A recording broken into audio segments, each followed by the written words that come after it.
حضرت کعب رضی اللہ تعالیٰ عنہ سے بھی یہ روایت ہے، حضرت انس بن مالک رضی اللہ تعالیٰ عنہ سے بھی یہ روایت ہے، فرماتے ہیں کہ حضور علیہ السلام نے فرمایا اے میرے صحابہ میرے قریب آ جاؤ۔ جب صحابہ کرام ممبر کے قریب آ گئے تو حضور علیہ السلام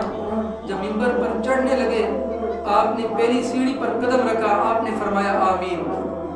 جب آپ نے دوسری سیڑھی پر قدم رکھا آپ نے فرمایا آمین۔ جب آپ نے تیسری سیڑھی پر قدم رکھا تو آپ نے فرمایا آمین۔ جب حضور علیہ السلام خطبہ ارشاد فرما کر فارغ ہوئے تو صحابہ کرام نے عرض کیا آقا اس سے پہلے ہم نے ایسی کوئی بات نہیں سنی تھی جو آج ہم نے آپ کی زبان سے سنی ہے، اس میں حکمت کیا ہے، کیا وجہ ہے کہ آپ نے پہلی سیڑھی پر قدم رکھا تو آپ نے کہا آمین، آپ نے دوسری سیڑھی پر قدم رکھا تو آپ نے کہا آمین، جب آپ نے تیسری سیڑھی پر قدم رکھا تو آپ نے کہا آمین۔ حضور علیہ السلام نے فرمایا کہ جب میں نے پہلی سیڑھی پر قدم رکھا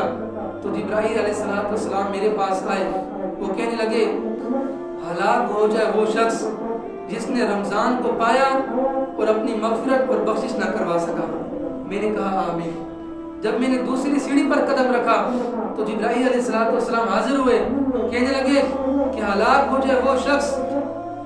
جس کے سامنے آپ کا نام لیا جائے،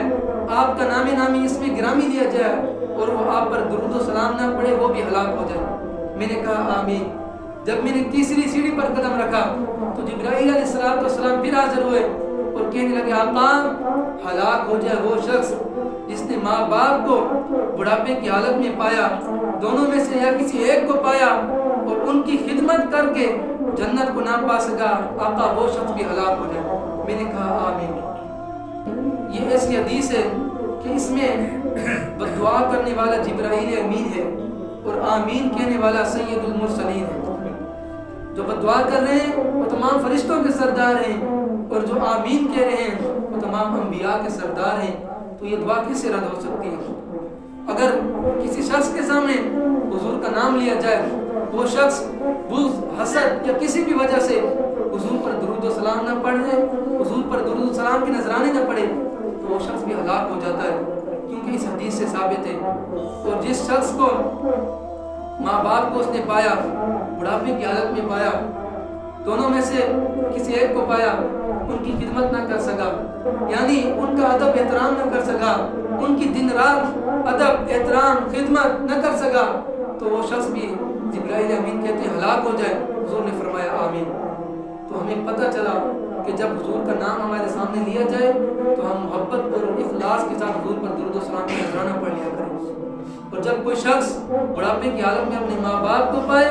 تو اسے چاہیے کہ ان کی خدمت کرے، ان کو کھانا کھلائے، ان کو پانی پلائے، انہیں کپڑے دنیا کی جتنے بھی اخراجات ہیں پوری کرے۔ اگر وہ پوری نہ کر سکا، ماں باپ سے دعائیں نہ لے سکا، تو وہ شخص بھی ہلاک ہو جائے گا۔ تیسرا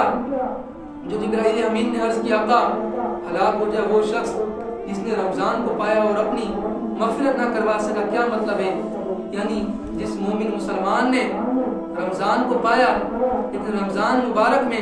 روزہ نہ رکھا، رمضان کو پایا رمضان مبارک میں نمازیں نہ پڑھی، قرآن نہ پڑھا، تراویح کی جماعت نہ پڑھی، عبادت ریاضت نوافل نہ پڑھی، اپنے رب کو راضی نہ کر سکا، جنت کو حاصل نہ کر سکا، جبرائیل امین نے کہا آقا وہ بھی ہلاک ہو جائے، حضور نے فرمایا آمین۔